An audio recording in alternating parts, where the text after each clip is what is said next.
Hi, this is Asisman. This is my presentation for the assignment on machine learning foundations for product managers in Coursera.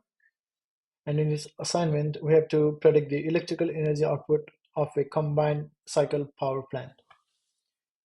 And to get the output, I'll explain what type of machine learning algorithm I'll be using, and I will also compare the results from different models within that algorithm.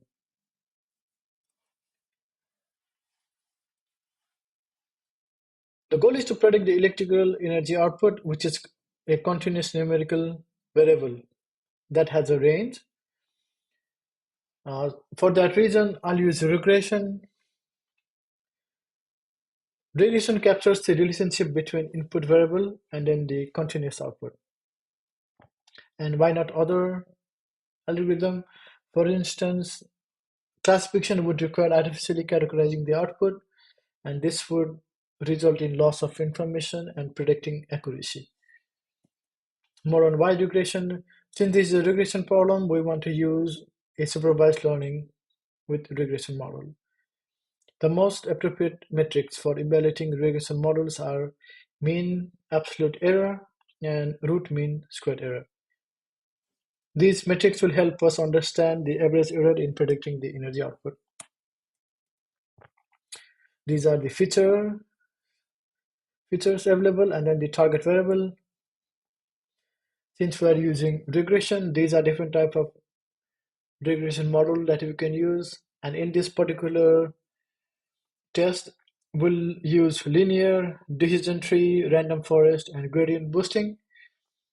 And we will move forward with the one with the lowest RMSE.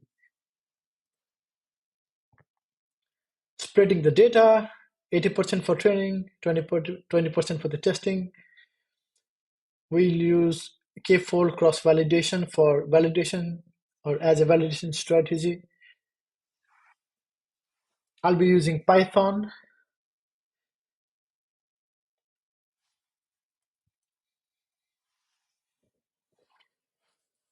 So first we are reading the data and then just printing the data just to see its info and then just seeing or calculating the mean of everything.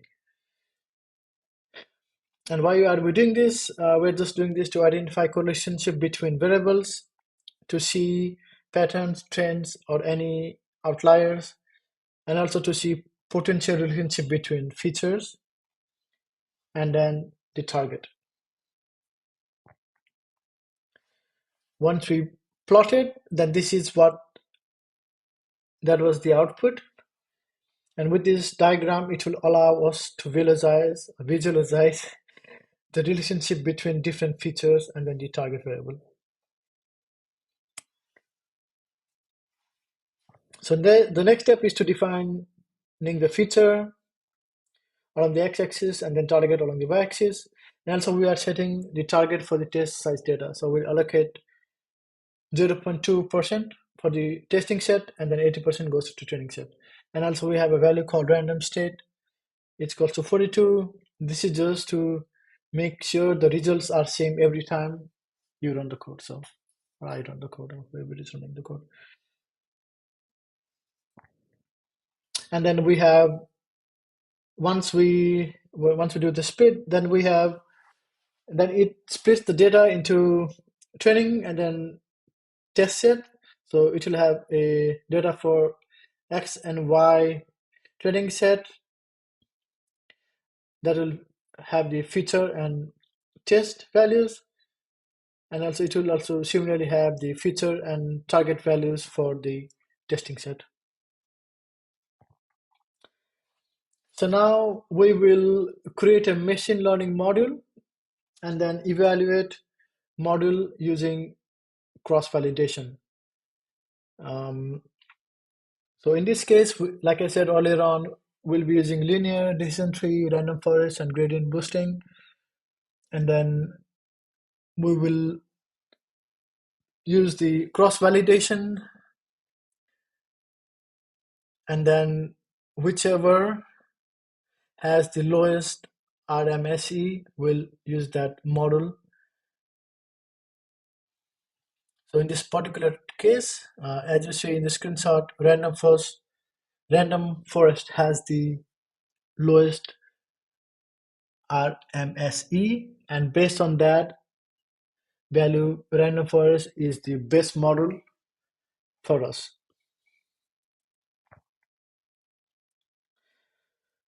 Now, since we know that we'll be using random forest, then we will initialize, or we will set parameters for it. We'll give the an estimator saying how many trees, 50, 100, 200, and then the depth of none, 10, 20, and then the minimum sample splits of 2, 5, and 10. And then we are initializing the grid search, and then we are also specifying that scoring is equals to mean squared error. And with this, we are specifying which scoring matrix is used. And for the cross validation, we are using a value of 3. And with this, data is split into 3 parts. It trains on 2 parts and then validates on the other one, but it rotates the part to compute an average performance score. And then we are doing a grid search and fit on the training data on the X train and then the Y train, which we derived earlier on. And with this, it will train the forest model with all the combination of hyperparameters specified in the param grid that we just did. And then we are just trying to display the best parameters to use for our case. And when we did that, it said that use the depth of 20 and a minimum split of 2 and then the n estimators of 200. And what does this mean? This means that we should use the combination of 200 trees and a tree depth of 20 and then 2 samples required for a splitting nodes. And when we use these particular parameters, then it will give us the best model performance.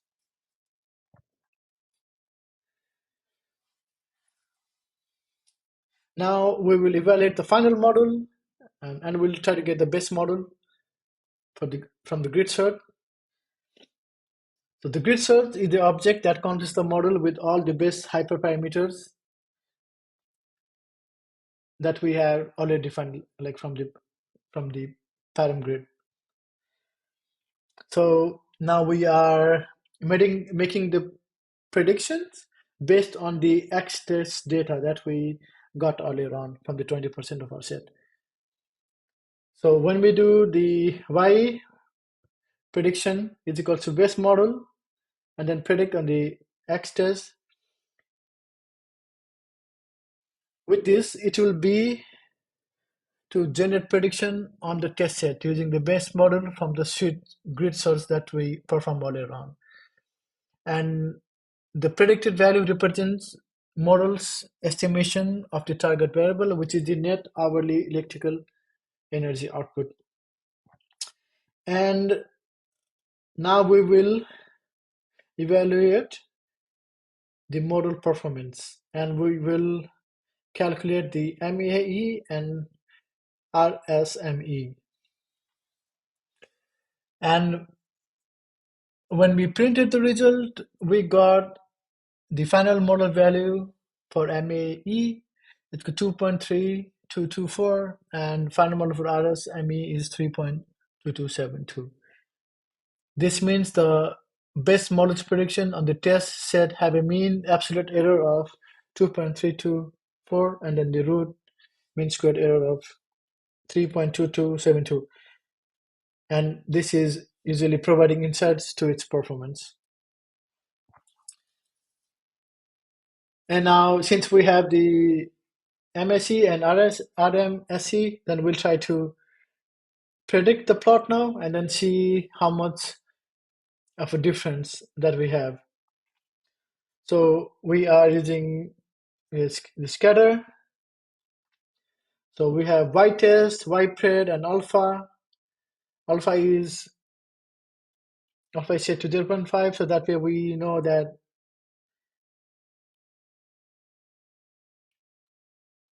it will, there's some points will be like transparent, so which will help us to see the difference between like y test data and then the y predictive values. So